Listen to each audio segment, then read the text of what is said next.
She's been called the human emoji. 16-year-old Lori Hernandez won her first individual medal in Rio Monday night, a silver in women's balance beam. The New Jersey native may not have won as many medals as Simone Biles or team captain Allie Raceman in these Olympics, but that doesn't mean she won't go home a marketing gold mine. So how much is a silver medal worth for Olympians after the games are over? Kristina Monllos is a writer for Adweek. And Kristina, this is such an interesting formula, I think. So Lori is the youngest member of the U.S. women's gymnastics team, but she's also considered the breakout star. How does that happen?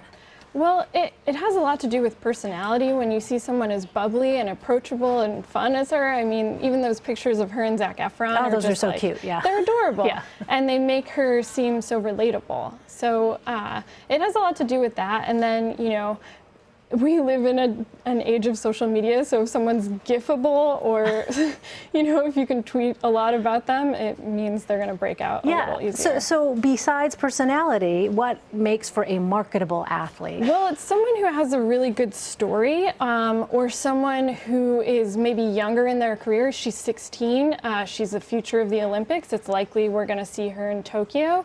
So then that makes her more attractive for brands, where they're going to say, you know, if we sign on with you now and you do well in Tokyo, that's going to look smart for us. And what kinds of deals exist here? You know, when athletes go home, what's that process like? Well, it depends. Like, if they're global, there are people who have global appeal, there are people who have national appeal, there are people who have local appeal. And it depends on the sport as well. You know, gymnastics is something that people get fired up about. Swimming is also big. But when it comes to something like fencing, you're not necessarily going to see as much talk about that. Yes. Although I interviewed Ibtihaj Muhammad, who is the first American Muslim to compete wearing a hijab. I think she has endorsement deals. Yeah, she has endorsement deals, but it's not as popular. Yeah. But for someone like that, not her, but you know, someone who's a fencer, they have the opportunity to be like a hometown hero, where they're going to go home, have those local deals, and then have, you know, a variety of places that want to sponsor them. So that could even be worth, you know, a couple of those deals. You get $25K.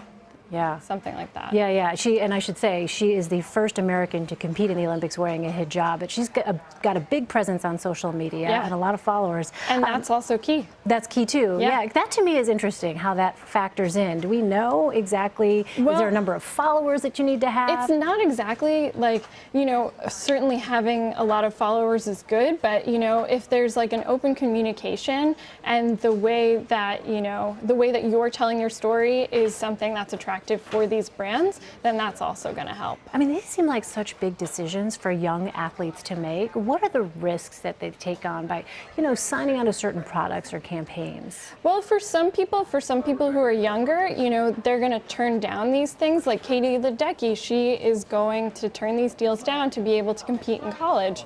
And, you know, it's a choice you're making because you're leaving money on the table. It's also, you don't know where these brands are going to end up in a few years. You don't know what's going to happen. I mean, you know, for Michael Phelps, when he initially signed on with Subway, you couldn't have anticipated what was going to happen with Jared and all of that controversy last summer. Absolutely. All right, Kristina Monllos from Adweek, thank you so much for being here. Appreciate it. Thank you.